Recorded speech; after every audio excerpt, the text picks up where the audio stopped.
Three-parent babies, miracle or moral mistake. A science and faith documentary script narrative format with evidence and biblical reflection in a headline that sounds like science fiction. 8 healthy babies were recently born in the United Kingdom using DNA from 3 different people. This unprecedented method, known as mitochondrial donation therapy or three-parent IVF, was developed to prevent children from inheriting deadly mitochondrial diseases. The Guardian, 2025. Here's how it works. Scientists take the nuclear DNA from the parents and place it into a healthy donor egg that contains normal mitochondria. The resulting embryo carries 99.8% of the parent's DNA and 0.2% from the donor. That 0.2% may seem small, but it can be the difference between a healthy child and a life cut tragically short by disease. Nature, 2025.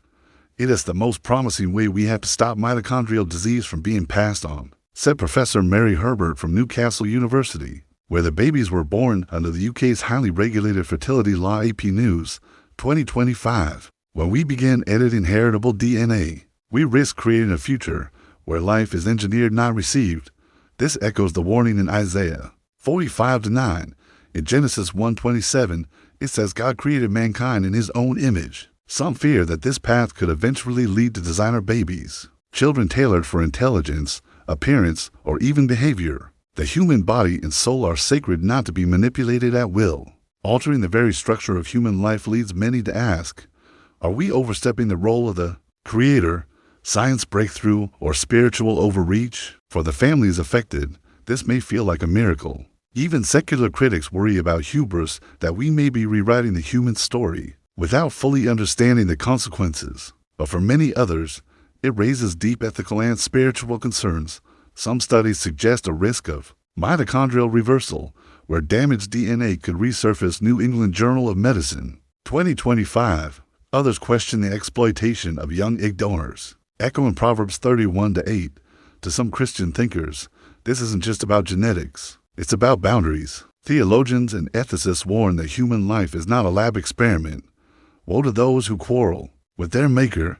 Does the clay say to the potter, "What are you making?" The ability to prevent suffering in children is powerful, and for many families, this treatment is an answer to desperate prayer. This isn't just theoretical. Mitochondrial donation opens the door to germline modifications, changes that are passed on to future generations. Man playing God. In Job 38:4, God challenges human pride. Where were you when I laid the earth's foundation? This verse reminds us of our place in creation. While science may offer powerful tools, the question is not can we do something, but should we? Opponents of three-parent IVF argue that it places human beings in God's seat as architects of life rather than caretakers, and while the babies born are currently healthy, the long-term outcomes are unknown. Speak up for those who cannot speak for themselves. Hope with humility still. We must acknowledge the tension. Scripture also tells us to heal the sick. Luke 10:9, and to pursue wisdom. Proverbs 4:2-7. The challenge is not rejecting science outright, but ensuring it is grounded in moral restraint, spiritual reverence, and compassionate care for every human soul involved, child, parent, or donor.